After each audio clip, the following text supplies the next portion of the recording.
కంటి అద్దాల నుండి శాశ్వత విముక్తి పొందండి. లాసిక్ సర్జరీ 14,000 మాత్రమే. వివరాలకు సంప్రదించండి. దేశంలో విమానాశ్రయాల జాతర నడుస్తుంది. దేశంలో ఫైనాన్షియల్ క్యాపిటల్గా గుర్తింపు పొందిన ముంబై మహానగరంలో రెండవ విమానాశ్రయం అంతర్జాతీయ స్థాయి సేవలు అందించేందుకు ప్రారంభం కాబోతుంది అతి త్వరలో. ఏప్రిల్ మాసాన్ని ముహూర్తంగా డిసైడ్ చేశారు. ఏప్రిల్ 17వ తేదీన దీన్ని జాతికి అంకితం చేసేటువంటి ప్రక్రియని చేపట్టబోతున్నారు. కేంద్ర సివిల్ ఏవియేషన్ మినిస్ట్రీ అలానే మహారాష్ట్ర ప్రభుత్వం ప్రత్యేక చొరవ చూపించడం ద్వారా పబ్లిక్ ప్రైవేట్ పార్ట్నర్షిప్తో ఈ ఎయిర్పోర్ట్ని డెవలప్ చేశారు. ఇప్పటికే విమానాశ్రయాలకు సంబంధించి దేశంలోనే అత్యుత్తమమైనటువంటి విమానాశ్రయంగా ముంబై ఎయిర్పోర్ట్ ఉంటుంది. ఛత్రపతి శివాజీ మహారాజ్ టెర్మినస్ అనేటువంటి పేరుతో అంతర్జాతీయ విమానాశ్రయం. అది పూర్తి స్థాయిలో రద్దీగా ఉండేటువంటి విమానాశ్రయం. అయినా కానీ ముంబై మహానగరంలో రెండవ విమానాశ్రయాన్ని నిర్మిస్తున్నారు. అది కూడా దాదాపు 17,000 కోట్ల రూపాయల వ్యయంతో. ప్రస్తుతం ఆ ఎయిర్పోర్ట్ ఏ విధంగా ఉంది, దానికి ఇప్పుడు ఉన్నటువంటి సేవలు అందిస్తున్నటువంటి ఛత్రపతి శివాజీ విమానాశ్రయానికి ఎంత దూరం ఉంది, ఒకసారి విశ్లేషించేటువంటి ప్రయత్నం చేద్దాం. ఇది ముంబై మహానగరానికి సంబంధించి ఇది ఒక ఫైనాన్షియల్ బూస్టర్గా మారబోతుంది అనేటువంటి మాటని ముంబై మహారాష్ట్ర సీఎం దగ్గర నుంచి మహారాష్ట్ర ప్రభుత్వం చాలా స్పష్టంగా చెబుతుంది. ముంబై సిటీలో ప్రస్తుతం ఉన్నటువంటి విమానాశ్రయానికి కొత్తగా నిర్మిస్తున్నటువంటి ఈ నవీ ముంబైలోని విమానాశ్రయానికి ఉన్న డిస్టెన్స్ కేవలం 39 కిలోమీటర్లు మాత్రమే. అంటే దాదాపుగా 25 నుంచి 30 నిమిషాల్లో ఈ ప్రాంతానికి రీచ్ అయ్యేటువంటి అవకాశం ఉంటుంది. అయితే భవిష్యత్ అవసరాలను దృష్టిలో ఉంచుకొని మహారాష్ట్ర ఈ ప్రాజెక్ట్ని చేపట్టింది. ఇది అతిపెద్ద విమానాశ్రయం కాబోతుంది. అదానీ గ్రూప్, జీవీకే లాంటి సంస్థలు ఇందులో భాగస్వామ్యం వహిస్తున్నాయి. ఈ విమానాశ్రయంలో పనులు దాదాపు 90% వరకు పూర్తయ్యాయి. మొదటి ఫేజ్కి సంబంధించి మొదటి ఫేజ్ నిర్మాణం కూడా దాదాపు 20 మిలియన్ ప్యాసింజర్స్ని సంవత్సరానికి హ్యాండిల్ చేసేటువంటి కెపాసిటీతో నిర్మిస్తున్నారు. అంటే దాదాపుగా 2 కోట్ల మంది ప్రయాణికులు ఏడాదికి ఈ విమానాశ్రయం నుంచి ప్రయాణించే విధంగా దీని డిజైన్లని రూపొందించారు. ఇది డిజైన్ పరంగా చూస్తే కూడా చాలా ప్రముఖమైనటువంటి డిజైనర్ని ఇందులో ఇన్వాల్వ్ చేశారు. ప్రస్తుతమైనటువంటి స్థితిగతులు ఒకసారి మనం పరిశీలిద్దాం. ఒక ఫ్లవర్ షేప్లో రూపొందించినటువంటి డిజైన్స్ ఇవి. రాబోయేటువంటి రోజుల్లో భవిష్యత్ తరాలకి ఇది అతిపెద్ద ఫైనాన్షియల్ గ్రోత్ బూస్టర్గా మారబోతుంది. ఎందుకంటే ముంబై సిటీకి ప్యారలల్గా నవీ ముంబైని మరొక నగరం లాగా అభివృద్ధి చేసింది మహారాష్ట్ర ప్రభుత్వం. దీంతో ఇక్కడ జరుగుతున్నటువంటి ఆర్థిక కార్యకలాపాలకి, ఇండస్ట్రియల్ యాక్టివిటీకి ఊతమిచ్చే విధంగా ఈ విమానాశ్రయాన్ని రూపొందించారు. ఇది రాబోయే రోజుల్లో అతిపెద్ద విమానాశ్రయంగా దేశంలో నిలుస్తుంది. దీంతోపాటు పూణే నగరంలో కూడా రెండవ అంతర్జాతీయ విమానాశ్రయాన్ని మహారాష్ట్ర ప్రభుత్వం నిర్మిస్తుంది. అది కూడా మరొక ఏడాదిన్నరలో అందుబాటులోకి వచ్చేటువంటి అవకాశం ఉంది. ఇది మొత్తం మ్యాప్ పరంగా చూస్తే దీని కెపాసిటీ ఇది, దీని మోడల్ ఇది. దాదాపు 7,200 ఎకరాల భూముల్ని సేకరించారు. ముంబై నగరం గురించి మనకు తెలుసు, చుట్టూ సముద్రం ఉండేటువంటిది, భూమి కొరత చాలా ఎక్కువగా ఉంటుంది. ఈ నేపథ్యంలో పర్యావరణ పరమైనటువంటి అనుమతులు రావడంలో చాలా జాప్యం జరిగింది. కొన్ని అడవుల్ని తొలగించాల్సినటువంటి పరిస్థితి వచ్చింది.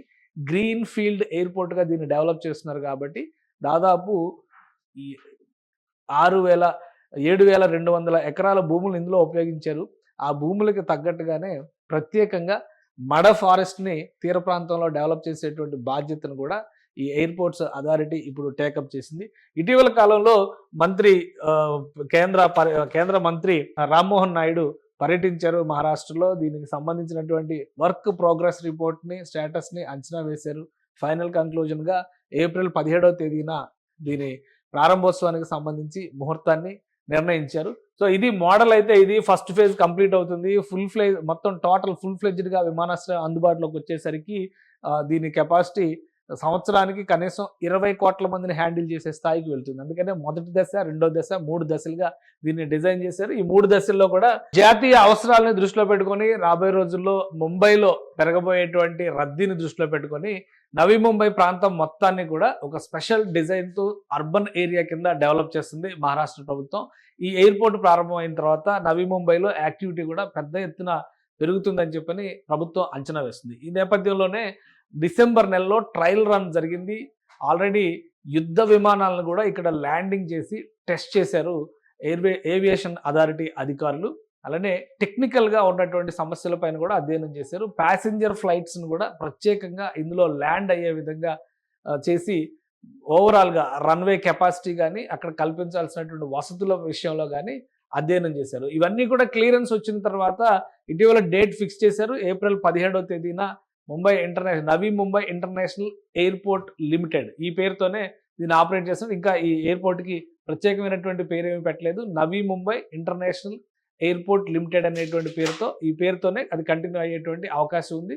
అఫీషియల్ అనౌన్స్మెంట్ సందర్భంలో పేరు ఏమైనా మారుస్తారనేది చూడాలి. ఎందుకంటే గతంలో ఉన్నటువంటి శాంతక్రజ్ విమానాశ్రయాన్ని విస్తరించేటువంటి క్రమంలో, దాన్ని అభివృద్ధి చేసేటువంటి క్రమంలో ఛత్రపతి శివాజీ టెర్మినల్గా దాన్ని పేరు మార్చారు. ఛత్రపతి శివాజీ ఇంటర్నేషనల్ ఎయిర్పోర్ట్ కింద పేరు మార్చారు. ఇది కూడా ఇంటర్నేషనల్ ఎయిర్పోర్ట్గానే సర్వీసెస్ అందించబోతుంది కాబట్టి నవీ ముంబై అనే పేరునే ఉంచుతారా, పేరు ఏమైనా మారుస్తారా చూడాలి.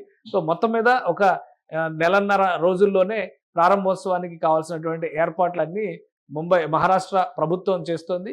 దీంతోపాటు పూణేలో కూడా ఇంటర్నేషనల్ ఎయిర్పోర్ట్ మరొకటి నిర్మాణంలో ఉంది. అది కూడా ఏడాదిన్నరలోగా అందుబాటులోకి వచ్చేందుకు ప్రయత్నాలు చేస్తున్నారు. ఓవరాల్గా మహారాష్ట్రలో దాదాపు 25 విమానాశ్రయాలు ప్రస్తుతం వినియోగంలో ఉన్నాయి. అండర్ కన్స్ట్రక్షన్లో ఈ 2 విమానాశ్రయాలు ఉన్నాయి.